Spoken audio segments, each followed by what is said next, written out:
there for Navi's lineup. And you talk about Darkseer getting zoned out of his lane, going off to the Radiant jungle. It's a bit tricky because your Shadow Fiend and your Gyrocopter both want to be able to head back to those stacks quite early on in the game. So when you have 3 heroes that all want to pull out of the jungle, you can get into some trouble, and what they'll need is for at least one of their lanes. One of those 3 lanes needs to do quite well and not depend that much on the jungle, and I think that's going to be a Forced lane. It's just as much as we said that Darkseer is going to be zoned out of the lane. I think the Gyrocopter with the Spirit Breaker, and I'm not sure how much time the Wisp will spend in his lane, but go and get his bottle up. They're actually going to start trading blows, and I think Arise gets the better of Dendi. Oh, that raise, it hurts, and the second raise. Dendi's able to claim first blood, but only by an inch. Be one more attack from Arise to finish the job, and he just couldn't get it in. That's a big one for the SF. That's momentum back for him. Yeah, it's very, very tricky for Arise there. He sees he can knock off the Salve, and that's already huge value. But then going for the kill or not going for the kill. And they move the Spirit Breaker Illusion up onto the hillside to try and scout the Wyvern. Who was going for the Bolus Knight? Funnick. Okay, that's not where you want to be. Lion Striker Raid's going to connect. That's an easy kill. I'll give it to Sochka. So it'll end up being 1-1. But it's a mid-trade-off hero for the off-laner. You're still going to take that any day if you're Navi. Put in the mid. He wouldn't have seen the Lina coming in without it. So now they just end up just tangoing it down. They were hoping for a Light Strike Array with a Shackle follow. But didn't work, so in fact they bring in Sing Sing as well. It looks like they're gonna, yeah, okay, the Shackle, perfect from Arise. The Snowball and the Shards follow up Sing Sing. That movement is so damn good. Teams might actually start considering banning Tuskar against him just for. He's doing it against him just for. He's doing it in the same menacing way they ran the old. Whoop, that's done off target. The same way they used to run like a Miranda Arrow. Like he just gets the perfect positioning and timing. The Snowball, the Shards lockdown. I saw him do that like 3 times last night. Perfect execution. Like they committed their Wisp, their Spirit Breaker, a large amount of time as well as all the time with the Gyrocopter. And giving experience to the Tuskar in order to secure that tower. As now, oh hello, the call's going to come. Sing Sing protecting himself inside the Snowball as well as actually dodging out the charge. He wants to run away. The Rocket Barrage will come in, but so is Arise. Looking for that Shackle line. Now Winter Wyvern's not a healthy. Man, in fact, hasn't even leveled up Cold Embrace. They only got that Splinter Blast, which is trying to just repel them out with a lot of damage. The charge coming in from the Spirit Breaker. He really wants the Wyvern, but the Shackle will interrupt. Now Sneko too deep underneath the tier 2 tower. Arise, no mana for a power shot, he's about to get it. They snowball in. They'll control up Sneko. The power shot through the tree line. But PSM decides to run down south instead. Very deep diving for now. Just bounces back on you. Yeah, they charge top. Looking for the kill over on Clinks as Funnick runs up. They have the Sentry Ward, and Soch's just going to get over that green line, and he's able to do so. Back under the tower, and now he turns the damage into Funnick. Oh, these Searing Arrows hurt so hard. Even for a tanky hero like a Darkseer and a Spirit Breaker. There's really an awareness by Soksha there, because right now he's definitely dead to that gang. Now they're charging over towards fucking Mad. Feeling a little bit of troubles. Yapsaw goes for the Light Strike Array, controlling up the Spirit Breaker. The Splinter Blast, they really want to have that damage to kill off the Wisp. Just like that, the Darkseer Iron Shield's coming up, but now he gets the bash, but Senego's going to drop. What a time to hit that level 4. Able to hit the Cold Embrace, and the Spirit Breaker can't do anything else but die. 6-1 now on the board. Monkey Freedom Fighters are schooling Navi at the moment. Dire's bottom tower is under attack. Even though that's happening, again, we do the trend in terms of farm is still favoring Navi. Dendi and Avoid make it work. There's a charge on Sing Sing. I don't know if they go for this. At least hit him through the tree line. The Sing Sing can snowball and protect himself again. They'll buy time for TP supports to come in. And now, okay, here comes the support. He'll still throw a shard if possible, and they actually get the Shackle over on Sneko. PSM, no relocate to save, but Coldon's trying to buy him as much space as possible, and it will be enough space for him to actually charge away. So the Spirit Breaker charges into the tree line, and then we'll just TP out. The Sochka, nice dust from PSM, knowing that Sochka was on his tail. Just decides to bail it out. The Shadow Fiend is a really strong hero, and Mech's a really strong item on him, but it's for a certain playstyle. And players are more aware of that. You can't just go for the mech unless you're going to group up and use it. And Wyvern in trouble again, but then against Sneko, the Light Strike Array will stop him. Where's that Cold Embrace? Now it kicks in, and XD, he'll still burn out. The Iron Shell is doing its work, and Yapsaw, another great stun, holding Dendi at bay. He needs to get further away and able to do so. The last raise from Dendi cannot reach him, and looks like Sing Sing wants to make Dendi work for this. Puts him into the shards. There is a small little gap for him to get back out, as the mech also gets delivered. Yeah, and this is not just a mech, it's a mech on a team that has a Wisp. They're gonna like form into like this massive pile driving machine, and there won't be anything that can deal with them. Gyrocopter will be in a sweet spot, Shadow Fiend will be peeking. They do have that thing called a Wyvern, however. Cooldown's in a good position. Arise dropping really low. The Razor's doing its work as Sing Sing tries to snowball back. At this point, only Wyvern going down. Dendi will hold the ulti, and Navi will take that tier 1 tower. Dire's middle tower has fallen. Sing Sing? Okay. Oh yeah, that's a little... He's actually locked Dendi in. No way out. Small little cap, he's managed to lock him in. Now he can walk. Small little giggles, that's all.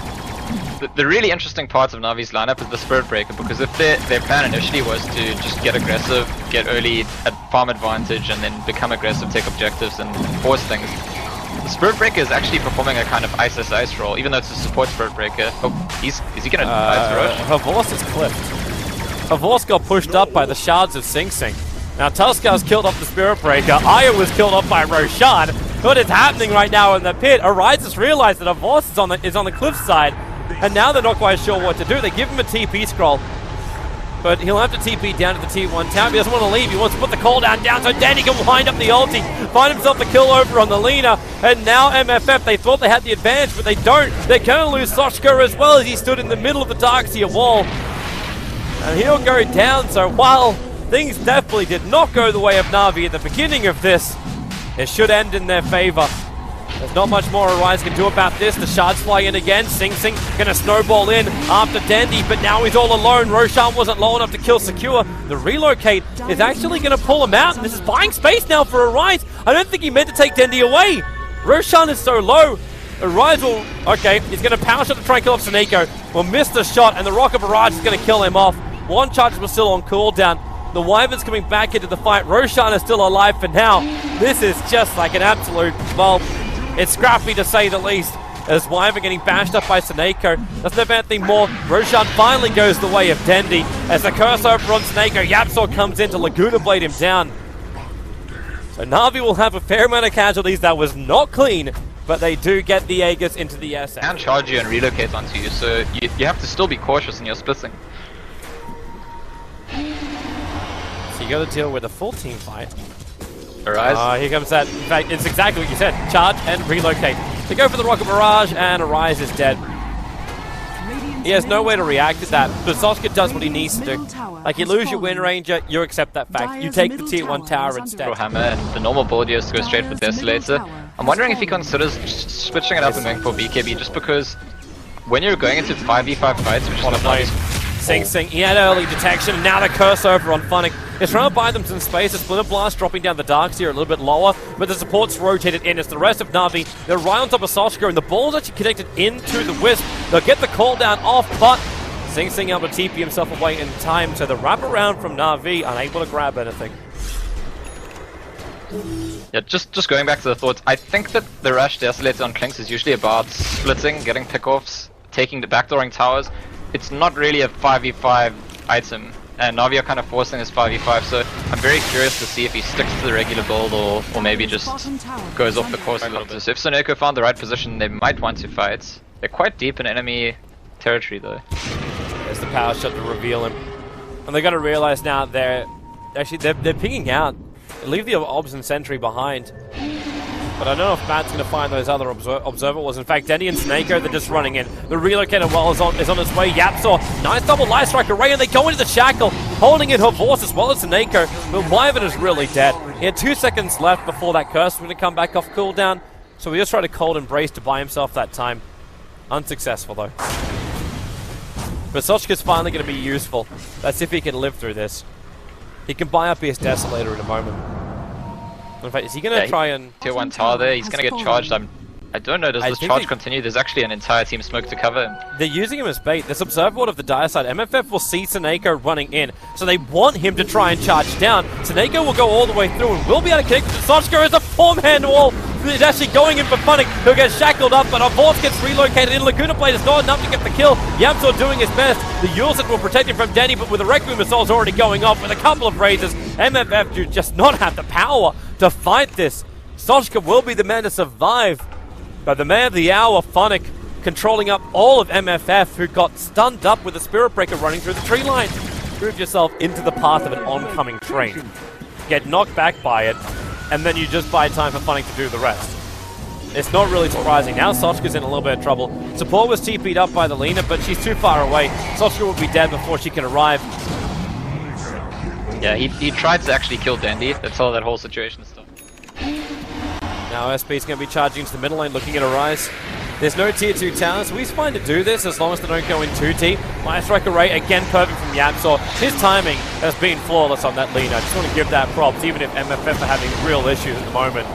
The Shackle, Dandy just jumps forward, pierces it with a race. Putting that Blink Dagger to use, and both Horvost and Dandy haven't had to use their BKBs yet. They're just being protected. They've used the pipe and the mech. The pipe wasn't really long. And you actually get a Blink Dagger as well over on Funnick.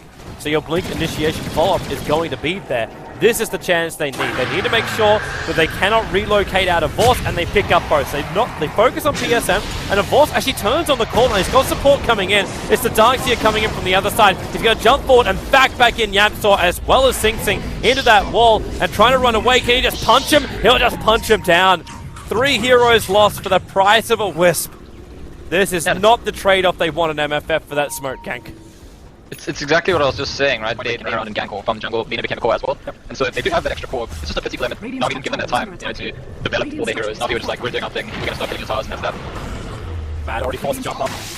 Doesn't really want to have to burn that early on. And he's just standing his ground. He's got a Wisp behind him, and he'll keep him alive the entire time. Funnick can blink in and cause chaos if MFF try to initiate. And Aegis the Immortal is just that extra bit of insurance. And MFF know they can't do anything. They're power coming into Dendy with BSM. Okay, he's out of all charges now. The Shackle's only slowing Dendy down for half a second. But that's all. And they just don't see a way they can engage. They bring down the Alpha, so they remove a little bit of damage from Dendy. But now Horvost moves to the front lines as well. There's actually a bottom right without a contest. Dire's bottom barracks has fallen. Yeah, that's and I mean, what contest is actually available to them? Taking it along, I don't know, they need to hope to get lucky or get a very skilled Shackle, and Clicks has been caught off. Caught out of position, quick charge, and it's the Gem of True Sight, which is over on the Spirit Breaker. That's what's able to see him. What's he meant to do? I mean, you could say you have to go look for pickoffs, but if they just wait in their base, the same thing's going to happen to their next tracks. Like, they actually have no way out. Like, this is the hopeless situation. Your smoke gank's not going to work either, as Wyvern just walks directly into Snako, and then he's moving over for it. Like, he wants that kill on the Wyvern, who puts himself on a cliffside. Man, that's actually the best decision he could make. Because as long as Navi don't have a ward up there, he can TP out safely there. Little Shackle on PSM. Man, what that would give just to be in range to go for a Laguna Blade onto that guy with a Splinter Blast follow-up. The PSM is just doing all the work here. Like, Denny's on the front lines, but PSM's keeping him alive. Now the mech charge goes in. Tier 3 tower being worked down to Vorce, so they used that curse already. And Yapsaw, the follow Light Strike Array, this time it's on target, and Funnick jumps in, another 2-man back wall, and that's game.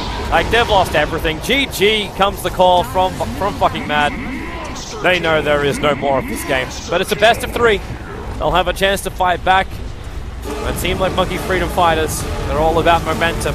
They're going to need it at the start of game number 2.